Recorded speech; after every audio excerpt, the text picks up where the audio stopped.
Hello everyone, कैसे हो? I hope आप सभी बहुत ही अच्छे होंगे, मस्त होंगे, स्वस्थ होंगे। वेलकम है आपका मेरे चैनल पर। आज की हमारी जो मोटिवेशनल स्टोरी है वो है सबसे बड़ा पुण्य। तो प्लीज़ वीडियो को बिना स्किप किए पूरा देखें और अगर वीडियो अच्छी लगे तो वीडियो लाइक करें, चैनल सब्सक्राइब करें।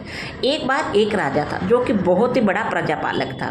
वह हमेशा प्रजा के हित में प्रयत्नशील रहता था। इतना कर्मठ था कि वो अपने ऐशो आराम, सुख सुविधा सब भूल चुका था। यहाँ तक कि उसको भक्ति करने के लिए भी टाइम नहीं मिलता था। हमेशा प्रजा के हित में काम करने के लिए तैयार रहता था। अब राजा को क्या था कि मैं अपनी प्रजा की सेवा करूँ, यही मेरी भक्ति है। एक दिन राजा जो था कहीं घूमने के लिए बाहर गया, वन में गया। वहाँ क्या देखता है कि एक देव वहाँ से गुजर रहे हैं। राजा ने उस देव को नमस्कार किया और उस देव को रुकने के लिए कहा और देव उस राजा के पास वहीं दोनों एक जगह पर बातें करने के लिए बैठ गए। तब राजा ने देव के हाथों में एक लंबी चौड़ी पुस्तक देखी और उससे पूछा, महाराज आपके हाथों में ये क्या है? देव बोले, राजन यह हमारा बही खाता है जिसमें हम सभी भजन करने वालों के नाम लिखते हैं। राजा ने निराशायुक्त भाव से कहा, कृपया देखिए तो क्या इस किताब में मेरा भी नाम है? देव ने कहा, क्यों नहीं महाराज, मैं अभी देखता हूँ।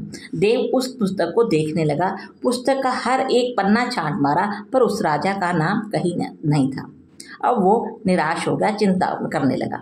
तब राजा ने कहा कि देव आप चिंता मत कीजिए, मेरा नाम कैसे होगा, क्योंकि मैंने तो कभी भक्ति सिमरन किया ही नहीं, इसलिए आप परेशान मत होइए, मेरा नाम तो होना भी नहीं चाहिए। राजा ने कहा कि मैंने कभी भक्ति सिमरन किया ही नहीं तो मेरा नाम कहाँ से होगा? ये सुनकर देव वहाँ से जाने लगा। राजा को बहुत ही दुख हुआ और पश्चाताप भी हुआ। फिर भी राजा इन सबको नज़रअंदाज करके फिर से परोपकार की भावना लिए दूसरों की सेवा करने में लग गया। राजा दिन रात अपनी प्रजा की सेवा ही करता रहा। कुछ दिनों बाद वो राजा फिर एक वन में सैर करने के लिए गया। उसको फिर वही देव जो है नजर आया। राजा ने उस देव का अभिनंदन किया और कहा कि देव जी कहाँ जा रहे हो? तब देव उनके साथ बातें करने लग गया। अब राजा ने क्या देखा कि इस बार उसके हाथ में एक अलग सी किताब है जिसका रंग भी अलग है और वो पहले वाली किताब से छोटी है। अब राजा ने देव से पूछा कि देव जी आज आपके हाथ में क्या है? तब देव ने कहा, यह वही बही खाता है जिसमें हम उन लोगों के नाम लिखते हैं जो ईश्वर के सबसे अधिक प्रिय है। राजा ये सुनकर हैरान हो गया कि सब जो कुछ है वही खाते में लिखा जाता है। देव ने कहा कि इस बही खाते में उन्हीं लोगों के नाम हैं जो भगवान को सबसे ज़्यादा प्रिय हैं। राजा ने कहा कि कितने भाग्यशाली होंगे वो लोग जिनका नाम है इस पुस्तक में, कितने वो भजन कीर्तन में लीन रहते होंगे। जरा देखिए तो हमारे राज्य के भी किसी नागरिक का नाम है इसमें। अब वो देव अपना बही खाता खोलने लगा। वो क्या देखता है कि पहले ही पन्ने पर उस राजा का नाम था। देव ने राजा को ये दिखाया। राजा देखकर हैरान रह गया कि पहले पन्ने पर ही उसका नाम है। राजा ने कहा कि देव जी मैं तो कभी मंदिर तक भी नहीं गया, फिर मेरा नाम इसमें कैसे है?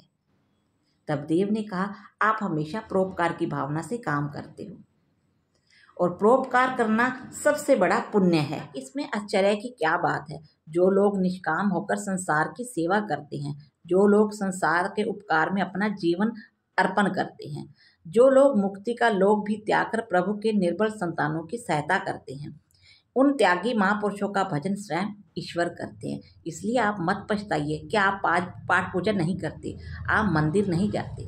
लोगों की सेवा करना निस्वार्थ होकर, यही सबसे बड़ी भक्ति है और आपकी इन्हीं भक्ति से जो है परमात्मा जो है बहुत खुश है। इसलिए आपका नाम पहले पन्ने पर है। कहा कि भगवान दीन दयालु है, उन्हें खुशामद नहीं बाती बल्कि आचरण बाता है। सच्ची भक्ति तो यही है कि परोपकार करो, दीन दुखियों की सेवा करो, अनाथ, विधवा, अपंग, जरूरतमंदों की यथाशक्ति सहायता करो और सेवा करते रहो, यही परम भक्ति है। अब जो राजा था वो समझ चुका था कि मैं जो कर रहा हूँ वही सही भक्ति है, असल में वही भक्ति है, वही परोपकार है।